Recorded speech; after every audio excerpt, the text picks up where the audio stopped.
You're listening to the Limitless Leadership Podcast, the podcast designed to help automotive repair shops learn how to lead, coach, train, and manage their team better by sharing proven techniques and thought-provoking interviews from industry leaders.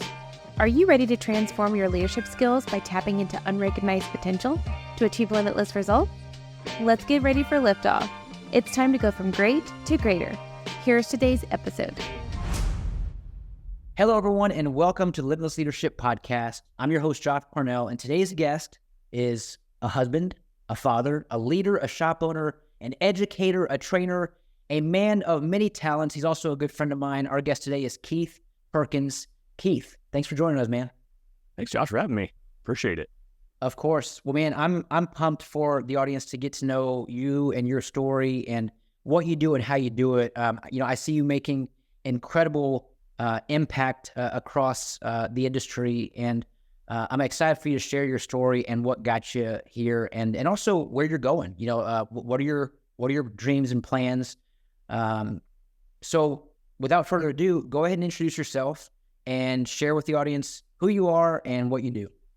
Yeah, absolutely. So my name's Keith Perkins. I'm actually based out of Tulsa, Oklahoma. For anyone that'll come into play a little bit later when people go, that's not possible to do that in my area. Just keep in mind, I'm in rural Oklahoma. So I'm not Chicagoland area, Minneapolis. We're not the most booming of all places. But I've got a shop. We do own a brick and mortar shop. I own a mobile company where we service other professional repair shops, collision centers. I've got a training company, and all this is shared with my wife. My wife is as equally important in this as I am when it comes to running this. We absolutely could not do it without each other. So I have to just remind everyone that this is not a one-man show. It's not possible with one person. This is a family ordeal. And I've been married to Liz for we are coming up on 17 years now, so it's always hard to do the math. I have to start thinking how long. The best part is she is worse at that than me. So score, I'm safe. Yeah.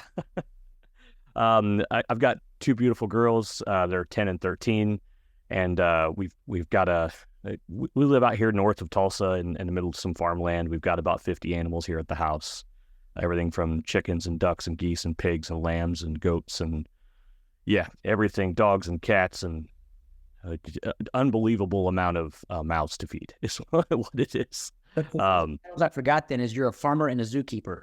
Yeah. Okay. Right. Yeah. I've got a friend of mine, Isaac Rodell, that likes to call me Keith Exotic. So there you go. Because that happened in Oklahoma, unfortunately. Yeah. So business wise, I've got a lot going on. I serve on the board of directors in NASTIF. I've just voted as the secretary and treasurer for coming up 2025. There's a 3-year stake there, and it's a completely volunteer position. Just to be clear, that at some point comes up too. So when it comes to what I have my fingers in and what's important to me, and that organization's important to me, and how we support the rest of the automotive industry and doing our jobs correctly and taking care of clients and fixing problems, which happen to be vehicles. Yeah. So you'll hear me reference that a lot. I like to fix problems. In my day-to-day life, it's usually vehicles. So just all things I'm doing at the shop and all that is when a client asks me hey, can you fix this? We love fixing problems, and today it's your vehicle. And sometimes that's an emotional fix for someone too. You usually see people at kind of the worst position. Not many people come into your shop and go, hey, my car's broken and I'm super excited about it. I'm glad I'm here. Right. It's sometimes it's afterwards. They're like, I'm really glad I found this, but yeah.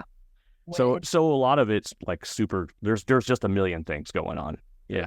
Well, and I'll say, Keith, I mean, something that you just alluded to is the way that you serve your guests speaks volumes to the fact that when they leave and they say, hey, you know what, this actually was a positive buying experience. I mean, they may not be verbalizing that to you, but you can tell that. Yeah.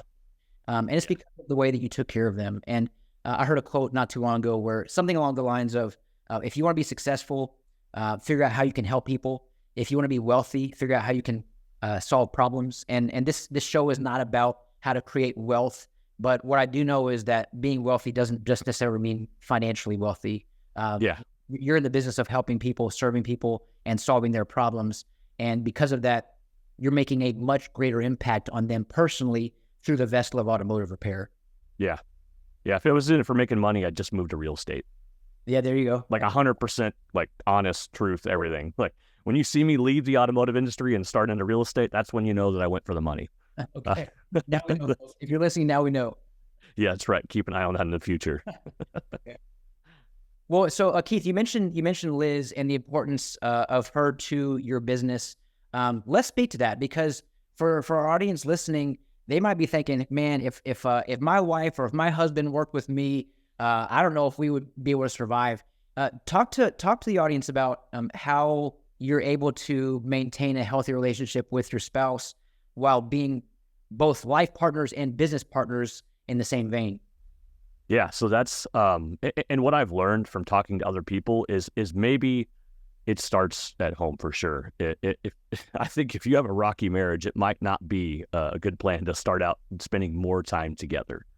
My wife and I are best friends. We met when we were both in high school. We went to two different high schools. We went to the same tech school for two different programs. Just happened to be the same campus. So we met on the bus, that kind of thing, right? So our marriage, we are best friends. We spend all the time together. We wake up every day. We go to work sometimes together, sometimes different vehicles, depending upon what we have to do after work, as parents. And then we spend all day at work together and then all day at home. And I have an unhealthy obsession with not wanting to have an extracurricular activity. I have one extracurricular activity I do, which I haven't been able to do for a year because I have a shoulder injury. So I skydive. That's a whole thing all on its own. Hey, Well, when you go you go all in or all out, right? It's 100%. Yeah. I've only got like 35 jumps. So, but I have a shoulder injury that happened at work. I have friends that have thousands of jumps. Yeah, okay. Thousands. I also have 0 jumps. So yeah, exactly. I have friends that have 0 jumps. Yeah. So that is the only thing that I do. I spend all my time home with my wife and kids. I love spending time with them. And that's part of that is I want to be around my wife and my children all of the time. That is my whole world. And I don't have again, it might be unhealthy for some people to not go out and hang out with their friends and do those things. But I do hang out with my friends. My best friend is my wife. So that's a big part of it. And it's not perfect. Like you can ask her and talk, like there are days where like, we want to go at it. Like, listen, we're doing it this way. This is the way I want to do it. And she's telling me, no, that's not the way we're doing it, because we have clear set goals of what we want to do and achieve. And so we have to make sure that each of our actions work towards that goal.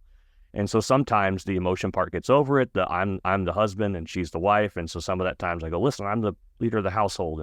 And she goes, yeah, but you're wrong. So, and I have to step back and go, okay, wait a minute, where am I working with here? Is my brain wanting to take over? Is my heart wanting to do something different? Am I working towards the wrong direction? So a lot of that is setting clear, defined goals and clear, defined. I would normally say a role in the business, but it's pretty fluid. We have to be a different person each day depending upon what it is. We have multiple businesses rolling at one time, so it's a lot. So Liz runs the shop, the repair shop, and the mobile company. She is in charge of that. She has the ownership of that. She tells me what to do in that. I am an employee in those two businesses alone, below her in the chain of command. And that's because she is better at that portion of commanding things. I inspire people a lot. I'm more of like the director of ideation. I come up with crazy ideas, and then she brings it into reality and goes, this is how we can achieve that financially and when it comes to manpower. And then I have to work on gaining the manpower and making sure we have all the rest of the things. There's a lot of little pieces that go into it that move. So in the beginning it was hard, but yeah, we had to set roles and goals. And those two things are really important when there's two people working, because under most circumstances, I am against partnerships. Every one of them I've ever seen has failed. And so we had that conversation in the beginning, is I do not want this to be a hindrance on our personal relationship. I want it to grow it together, that we're working together in the business to do this. And I don't want it to be something where when we have a disagreement at work, when we come home, it comes home with us. And that cannot happen. Sure. It has to be something where if there's a disagreement, we settle it at work so it doesn't come home. So Keith, the way you just shared this, you're the visionary, she's the executor. Absolutely. Yeah. I'm a thinker, she's a doer. Okay, very good. So let's say you're speaking to someone who is in a partnership or considering a partnership, and normally you would advise against that for reasons you shared. But what is it about you and Liz together that makes this work? And what advice would you give to someone to say, look, if you're going to get in partnership, these are the you have to do these things in order to make this work? Yeah. I'm a processes individual, so that plays into part of it. And I love having things written down. And when I say processes, people go, yeah, this is our process. But does everyone in your business know that's the process?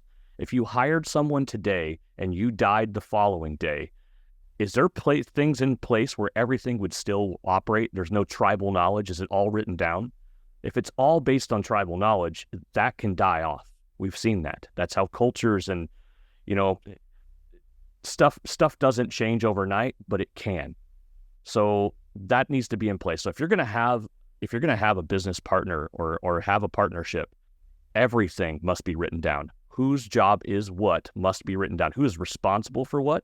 And what is the expectation from each individual when it comes to when are you going to be here? Because I see often partnerships and shops that happen and start with two techs that want to start a shop. And I've almost yet to see one that's still in existence after 5 years. Yeah. And almost always one person buys the other person out, and it's because one person thinks that I'm going to do this and you're going to do this, and the other person thinks something different. Well, I thought you were going to do this and I was going to do this. I didn't realize I needed to be here every day. And somebody has to be there every day, whether it be both of you or part of you. So we set that, Liz and I set that together. We determine who does what on what days and what roles and responsibilities are what. So that has to be written out. There can be nothing left to guessing or imagination. And if you want to make it work, that's the only way, is it's got to be semi-contractual in the way that you set things up. There can't be any guessing. That's where problems come in. Well, I thought you were going to do this for me. That's the wrong way to think about it at all. And then especially the wrong way to present it to your partner, right? I thought you were going to do this for me. It's like, hey, this isn't happening. We need to discuss how together we can get this done. Is this something we need to put onto my plate because I'm better skilled for it, or are you better time management for this? Right. Present it as a question. You're talking about clarity and direction. I mean, the two things that needs and quite frankly deserves in every relationship, especially professionally, is clarity and direction. And these SOPs, standard operating procedures that you're kind of alluding to, writing everything down is one easy way or easier way to provide clarity and direction to any and everyone in the business.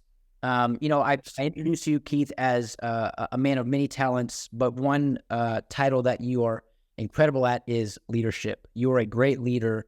I know a lot of your team members view you as the best leader they've ever had, and for understandable reasons. Tell me, what does leadership mean to you?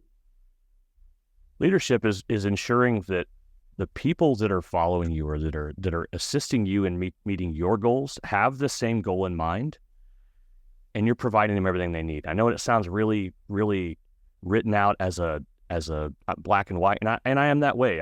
I've got a little less, here's the spirit of all the things that I want. I am more, these are literally our written goals, and we need to make sure we all have the same thought process on what we are going for, what is our goal, the clear defined direction talking about, and communicating how we're going to do it, and making sure that there's that open communication where they can come to me and go, look, I know you want this done, and I'm having trouble with this. And I would hope that they come to me. A lot of times when they do, they usually come to me with the solution. And that's what we talk about all the time, is come to me with the solution, with a solution. And I will see if we can make that work, or if I have a way to assist in that, if it's possible.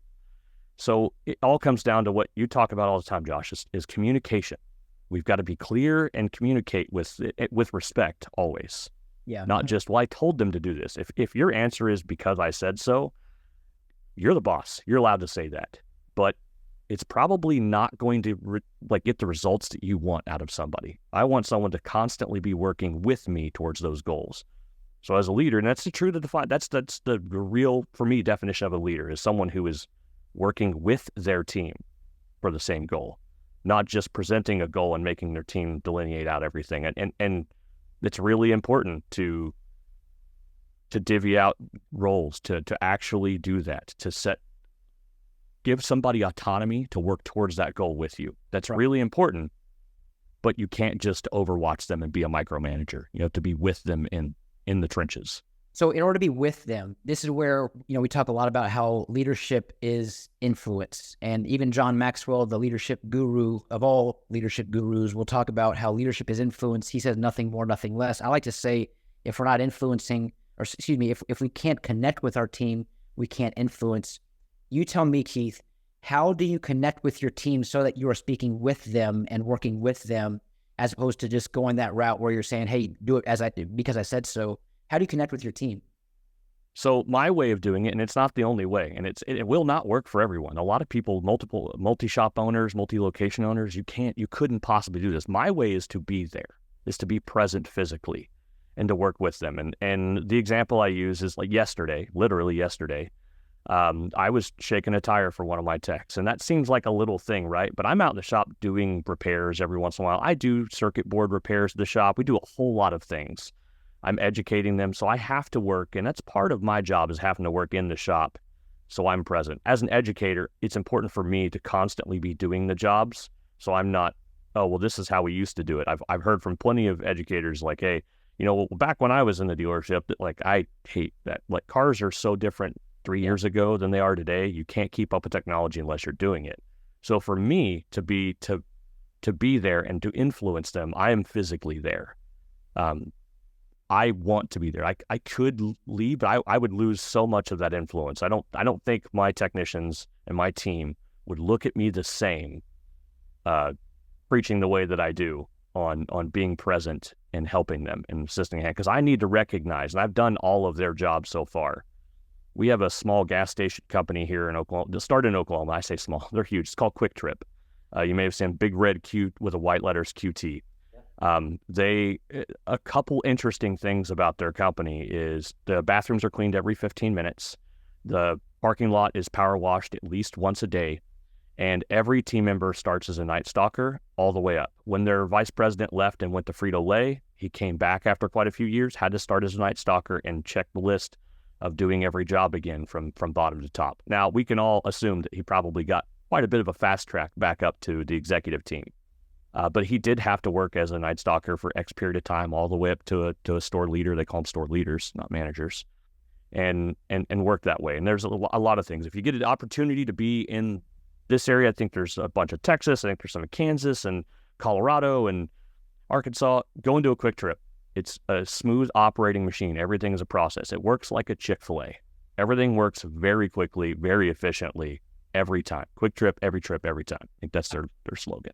I've got to assume that Quick Trip, just like Chick-fil-A, just like a lot of great brands out there that any of you are listening and thinking of, those companies typically excel in 3 areas that a lot of companies massively miss the mark on, and that is effective onboarding, proper training, and consistent coaching.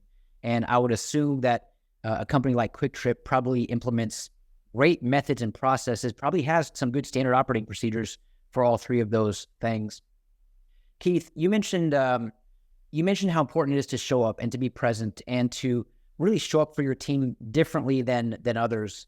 Something that I love about you and what you do and how you do it is you are willing to buck the trend if necessary. And when I say if necessary, I'm talking about you do things in your shop with and for your team that may be considered unconventional or not the norm, especially in this industry. Can you share with the audience what those things are and why you made the decision to go that route?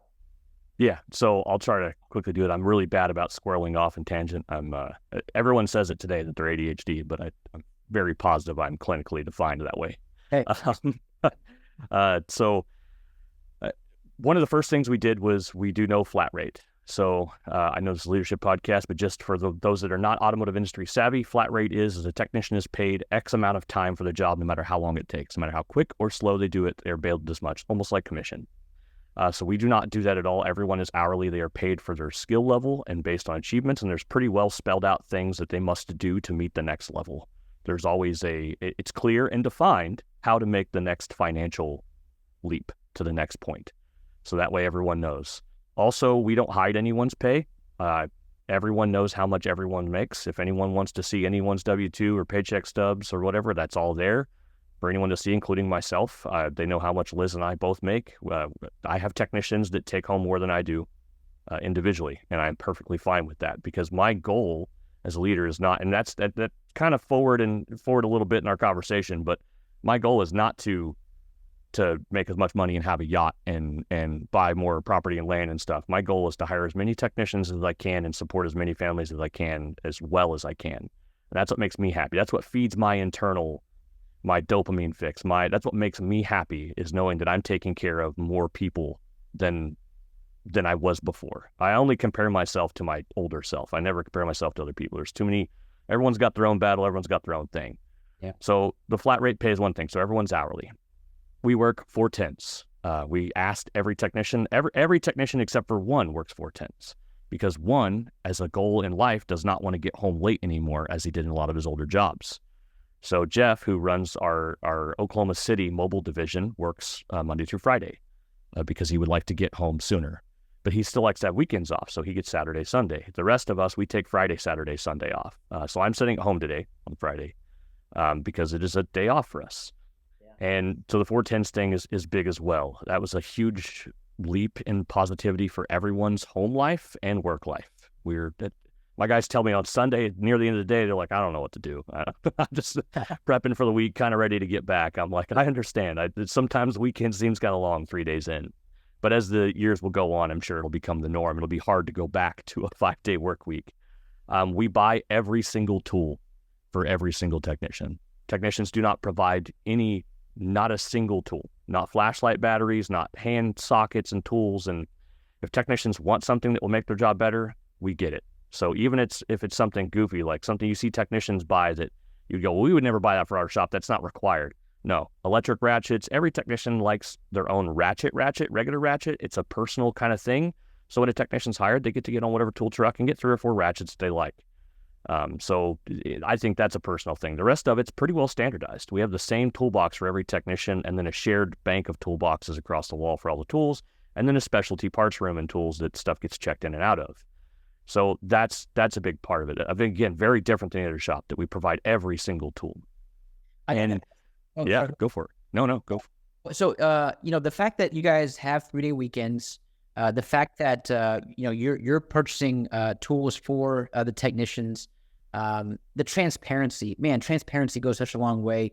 I've got to imagine that when you are there, you feel like family. And so for people who are looking to go work with your team, I imagine you're probably getting a lot of applicants quite often because of the perks that you guys have to offer and the culture that you've been able to create and cultivate. Let me ask you, Keith, how are you getting the right people on the bus and the wrong people off the bus? So Gary Vee is pretty good at explaining this. You want to let's go the PG version of Gary Vee. Yes, yeah. So hire really slow, fire fast, promote faster. Just the easiest way I can think of it. Build technicians is a big part of it. So hire technicians or hire employees general, regardless of your industry, based on their culture fit and their critical thinking skills. Okay, let me ask you, how do you determine a culture fit? Because this is important. This is something that is often missed or overlooked. How do you personally determine a culture fit for your shop? That's where you've got to hire really slow. So when you interview them, your whole team needs to interview them. Love it. I'm on a 20 group Facebook thing with some people that I've got a shop management coach that I use, Rick White, shout out. He's got a group of us, and one of the technicians one of the shop owners, was asking about, he tries to warm the bench, the term used for just keeping applicants ready and building those relationships with people who may be on your team in the future. And his technicians get a little frustrated over it. And I told him straight up, I'm pretty black and white. I'm pretty harsh and brash. I just said, look, man, you pay flat rate. So every person you hire takes a cut of their pay, takes hours from out of their pocket. If you're not just inundated with work all the time, if you're not slam busy, hundreds of hours available, you're cutting into their paycheck. I said, so I pay hourly, so that's not a problem. Every person we hire is a new teammate that's there to help us fix cars, help us fix problems, and just a new part of the family. So every one of our technicians, they after I interview them, and which I'm usually not first, usually Liz is first, and then after I'm looking at applicants, I spent some time in law enforcement, and I've done a lot of A lot of my education is in psychology. So reading how people write and what they put on resumes and conversations we have on the phone ahead of time, when we're just making that short list of people who to bring in and then talk to them. I get a lot of the information, and I do deep dives. I pull people's social media. Again, worked in law enforcement. I'm going to find you. If you're on the internet, I'll find you. So I learn a lot about people first, and then everyone spends time with them. They go out in the shop and they talk to the techs. I tell them, ask them anything you want. Ask them about the things that I say that I like to do that I don't do, so you can know because I don't know my own faults, all of my own faults. I think I do X, Y, Z, and then everyone else may, whatever. So we have that conversation often too.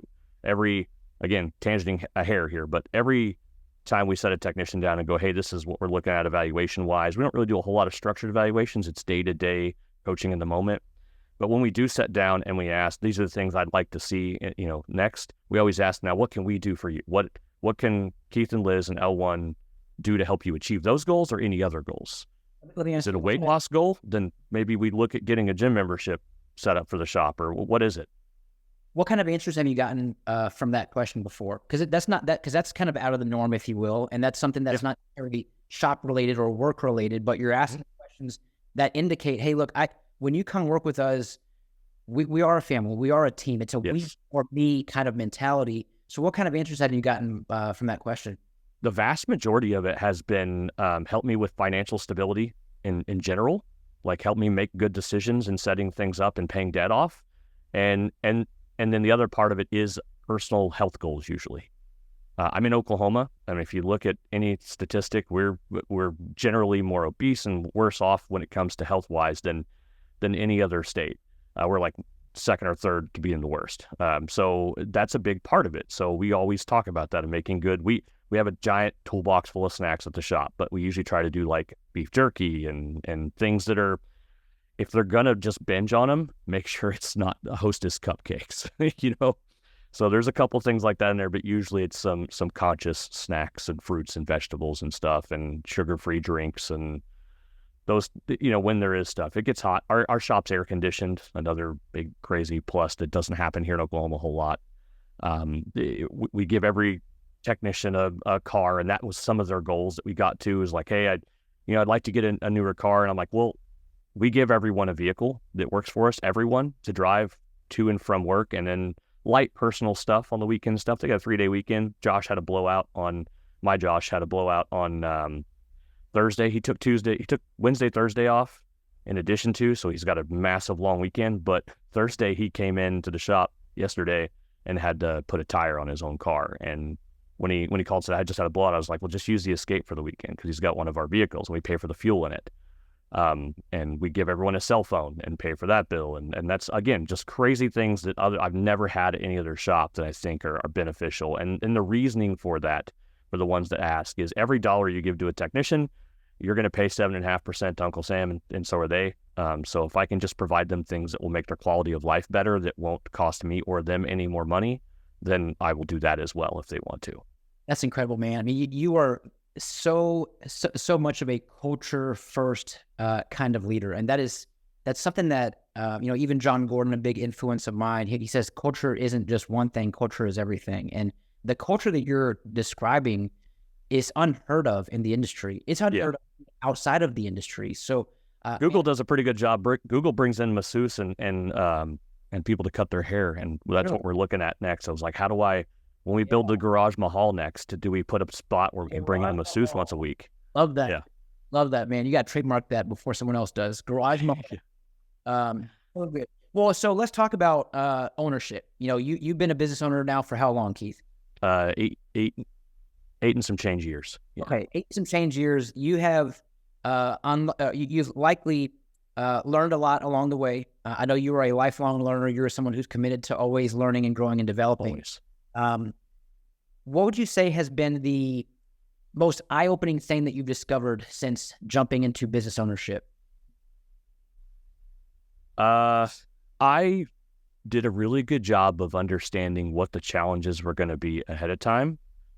So there wasn't anything that hit me like a ton of bricks that I wasn't aware of, but the intensity of some of the things, of the stress level of being the one who, if we fail, it's Keith failed and Liz failed, right? So the intensity of that feeling, that conviction that happens was unexplainable to someone. The next biggest part was how difficult it would be to let someone go. That was part of the team. We've had one person we've let go, and that was really, really hard. That was harder than what it had ever been. And I've hired and fired before. Before I worked in a retail environment and dealt with that a lot as a general manager for an auto parts store for a little while. And that's a totally different separation from being a manager that's in charge of the location that your boss is never there. You feel like you're kind of an owner until you become an owner. Yeah. And then it's a whole different ball game. So how you affect other people in the words you use and the actions you have was the biggest part of that hit me pretty hard. Like I realized I make life-changing decisions for 6 families. Yeah. And that was something I wasn't ready for. That's a massive responsibility. Emotionally. Yeah. Sure. Well, yeah, I think that's a massive responsibility to feel. And the beauty in all of this, though, Keith, is I'm not telling you anything you don't already know. You and Liz are serving your team before you serve yourself. And based on what you me, based on what I know of you, you are constantly looking to serve them and then serve yourself. And that is, Simon Sinek has a great book, Leaders Eat Last. That's the whole concept is you are working to serve them. And the cool thing about this is it bleeds into the guest experience as well. So for the guest that you're serving, it bleeds into it. If I had to ask you to share some advice, so let's say you got a listener who is in or out of the industry, doesn't matter what industry they're in, but they're thinking about, leaving their current role and starting this dream of theirs. They thought about ownership for a while. They didn't really know what it looks like, but they're gonna just take that step of faith, if you will. What advice would you give to that person? Recognize that risks are real, but without risks, there isn't much reward. And then when you have a team, sincerely ask them how they're doing and don't ask it about work. Just make sure that they're, as a human being, they're being fed, their soul, that their bank account, everything, just whatever they're doing. I don't pay people the best in the industry or whatever, or the most. My guys don't have the biggest paychecks, but I feel like we have the biggest smiles when it comes to being a family, and that culture is there. And I think it's because I genuinely care. I just want to make sure that they are taken care of because of all the experiences that I had at other places. I don't ever want anyone to dread coming to work. So make it an environment that you want to come to every day, and that usually bleeds over if you genuinely enjoy that. 100% agree, man. I can't agree more, actually. Studies show, I think this study comes from Gallup, that 80% of employees who say that they have received meaningful feedback in the past week are fully engaged. And the reason I bring this stat up is because if you look across any industry, regardless of the industry, 70% of employees are disengaged at work. And it's because they don't feel valued. They don't feel seen or heard or understood. And so it causes them to start looking elsewhere and start thinking, you know what, maybe the grass is greener on the other side. But we know that the grass is green where we water it. And I got to give you props, man, because you and Liz are watering that grass daily. And there's a reason why you have been able to be successful, not only as a business professional, but as a husband, as a father, as a friend. Man, you're doing all the right things because you're putting in the work. You're doing the things that are not always the easiest, but are the most necessary. And I know you know. You even nodded just now. It's not always easy. It's never perfect. It's not often pretty. What is it about what you're doing and how you're doing it that prompts you to say, you know what? Even on those days that I'm not motivated, I'm disciplined enough to keep on going. What's your why? I never want anyone, my children, my family, my friend, anyone that I care about. I really, I take very little to heart from what people that I don't know say, because I never know their intentions or their motives or where they're at in their life. So I want to make sure that when I'm done doing what I'm doing, whatever it is, that someone looks at it and goes, he really cared. He really wanted it to be good, to be the best possible, and for the right reasons. Though, I don't want a boat. Boats are a pain in the butt. It's just really hard. So it's the joke I always use, because I live in a lake town, and every business owner has got a boat here. Okay. And I'm like, nah, man, I'm good. I want more time and resources, not money, resources to spend with my family, to do those things, mostly time and enjoyment. And I want my team to have the same. So I want anyone to look at what we're doing and just be like, yep, that family of people that are working together over there are having a great time. That's all that I really want. That's what's motivating me, is that every day I get to wake up and more of my team, and hopefully they grow, has the same expectation that when they wake up, they're also ready to come and be part of the team and enjoy it, and then get to spend more time and have more resources to do things with their family. People don't care how much you know until they know how much you care. I think you hit the nail on the head, brother. You tell me. I know you got a lot of upcoming events for our audience listening, who is in the industry looking for technician training opportunities to meet you and to catch up with you. Share with the audience how we can find you and where you're going to be. So the easiest way to figure out like what events I'm going to be at and stuff is our website, and that sounds a little sales pitchy, but L1 Training, the letter L, the number 1 training.com. There's an events tab, and even events that I'm going to be at, even if I might not teach at them or something, I post them on there so people know, because I like interacting between YouTube and stuff. There's a lot of people that know who I am that I haven't got to personally meet, that maybe I interact with online in different groups, and so I have thousands of friends. And I love meeting with them. So that's there. And then that website kind of has a lot of the stuff there, what we're doing, some of our training stuff. It's a super, super expensive thing you've got to go into. It's like $25 a month. So, you got to really invest into it for the training stuff. So that's what that started as. All that started as a training program, and then it just evolved into like a kind of a resource center for things. Not as much leadership at all. There's not hardly any leadership stuff in there. I think I've really underserved all of my viewers on leadership stuff, because it's just what I'm doing. It's just that I don't know if I'm qualified to teach it, because every time I come up with all the things I'm doing, usually my goal of how I want to run my shop combats with a lot of other shop owners of how they want to do it. They've got a lot more financial goals. I've got a lot more emotional goals. So I will tell you, man, you are highly qualified, capable, competent, and confident enough to teach some leadership training as well. But if you don't want to take on that responsibility, you know where to find a leadership coach. Happy to do some collaboration with you. Yeah. You mentioned your YouTube channel. That's L1 Training. Almost 40,000 subscribers. Man, you're making an incredible impact, making a mark in the industry.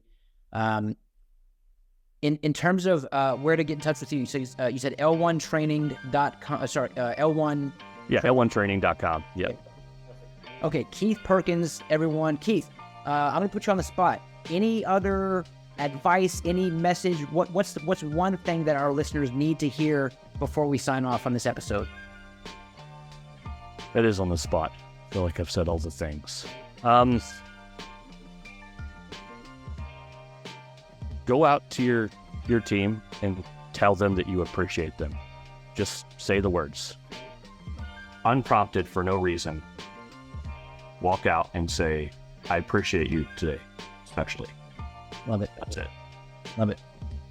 Show appreciation. Love it. Keith, man, thank you. Thanks for being on the episode. And if you, the listener, liked this episode, please consider leaving a review. The more reviews we have, the more these episodes get pushed out and allows us to reach people and build leaders. And thank you for tuning in to the Limitless Leadership Podcast.